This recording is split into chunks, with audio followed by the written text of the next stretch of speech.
What should you do if you begin to hate someone you love?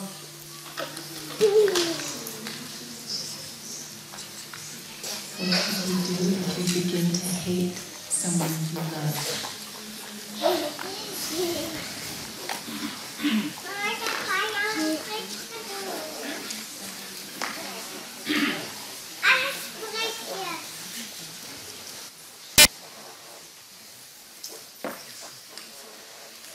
What should we do when we begin to hate the person we love?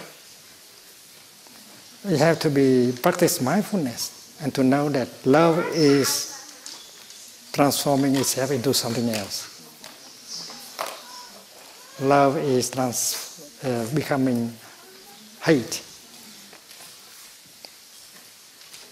And if you practice right away, you have a chance. You know, it begins only to become hate. So you still have a lot of time in order to stop that course of transformation.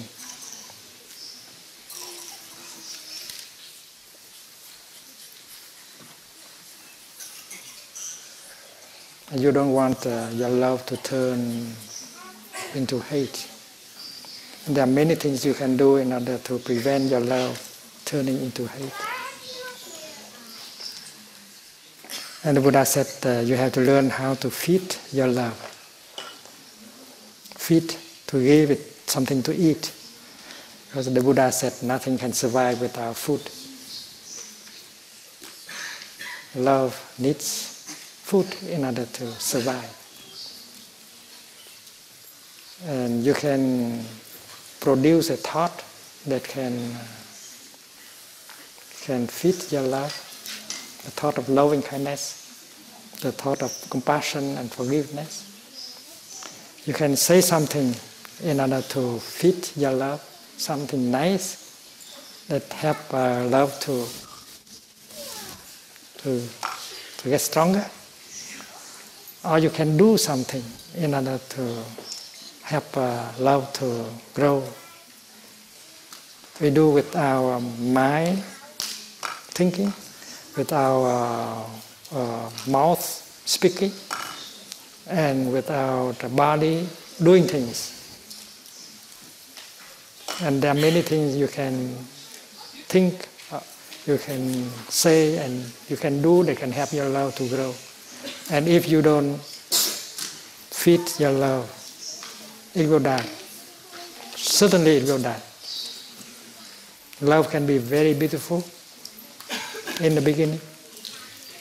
And the lovers have to learn to feed their love. And if you know how to feed your love like that, love will never degenerate into hate. So maybe that is good enough. Don't allow your love to degenerate into hate. And how to do that? Learn better to feed your love. And you know, with a good practitioner, when you are a real good practitioner, you can even turn hate back into love.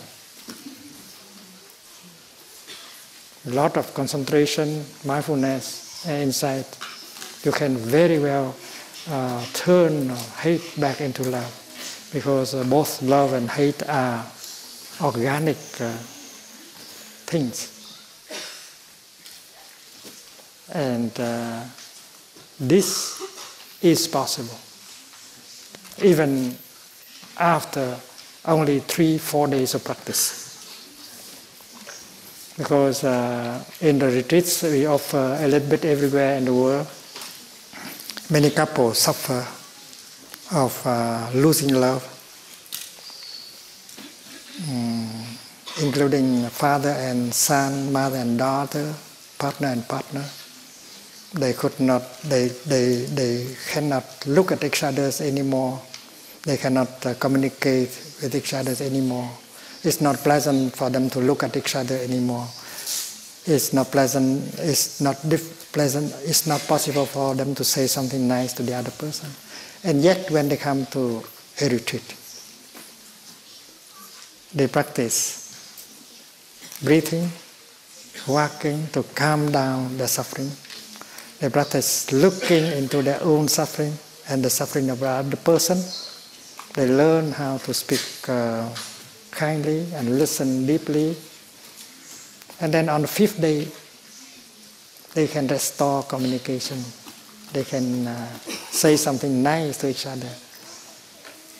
They can listen to the other person with compassion. And they transform. And they turn their hate back into love. The miracle of transformation always happens in our retreats.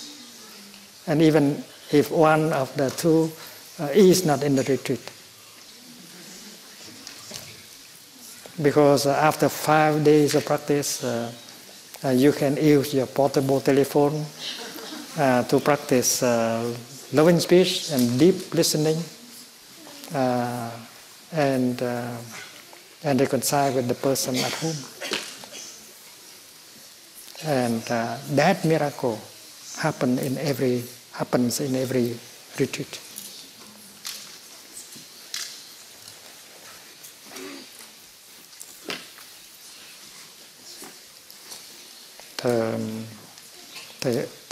They remember remembers that retreat in Oldenburg, northern Germany. They said, "Ladies and gentlemen, this is the 5th day of our retreat, and you have learned many things. Now you have to put them into practice in order to reconcile with the other person. If the other person is in the retreat, that's easier, because he or she has been exposed to the teaching and they have a practice. But if the other person is not there, you can use your telephone and practice compassionate listening and loving speech.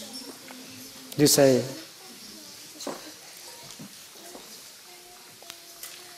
Father or Mother or Darling, I know that in the past many years you have suffered so much. I was not able to help you to suffer less. In fact, I have made the situation more difficult for you. I have reacted in such a way that makes you suffer more. I'm sorry. It's not my intention to make you suffer, darling. It's because I did not understand you. I did not see the suffering and the difficulties in you. It's not my intention to make you suffer. So I don't want to make you suffer. And I need you to help me. You should help me to understand your suffering, your difficulties, so that I will not react like the way I did in the past. Please tell me of your suffering, your difficulties. Please tell me what is in your heart. I really want to know. And if you don't help me, who will help me? So please. And if you say something like that, that is called loving speech. And you open the heart of the other person, and he will tell you the suffering, the difficulties in his heart. And you can practice like a Bodhisattva, listen very carefully and with all your compassion. Even when the other person says something wrong, you don't interrupt him or her. If you do, and then you turn the session of listening into a debate, it's not good. You tell yourself, I am practicing as a Bodhisattva, the Bodhisattva of compassionate listening. My purpose is to listen in such a way that he can suffer less. Therefore, I will not interrupt him. If he says something not correct, I wait until a few days later, and I will try to offer him some information that he can, so that he can correct his perception, but not now. And that is called mindfulness of compassion. Mindfulness of compassion, breathing in and out, help you to protect yourself with compassion, so that what the other person say will not touch off irritation and anger in you. This is a wonderful. Mindfulness of compassion protect you, and do not let the other what the other person said touch off the irritation and the anger in you. And you can listen half an hour, 1 hour without irritation, and that help the other person suffer less right away. So that kind of practice of listening with compassion and using loving speech can always help restore communication and bring reconciliation. So in that retreat, they said that, ladies and gentlemen, you have up to midnight tonight in order to do it. Use your telephone. And the next day, 4 German gentlemen came up to Thầy and reported that with their telephone they had been able to reconcile with their father the night before. And one of them said, "Dear Thầy, it's so wonderful. Before the retreat, I did not believe I could talk to my father that way. I was so angry at him. Even I thought that I did not want to have anything to do with my father." Nghĩ chơi luôn. And yet, after 5 days of practice, and last night, breathing in and out to see the suffering in my father, I called him, and suddenly I found myself capable of speaking kindly to him. "Daddy, I know you have suffered a lot during the past many years, and I was so stubborn. I reacted in such a way that made you suffer more. I'm sorry." They were able to say things like that. And the door of the heart of his father opened, and they talked for an hour or so, and they reconciled. And he said, after the retreat, I will go right back to him and visit him. And we know that there are many others in the retreat who have done that, but they have not come up to report.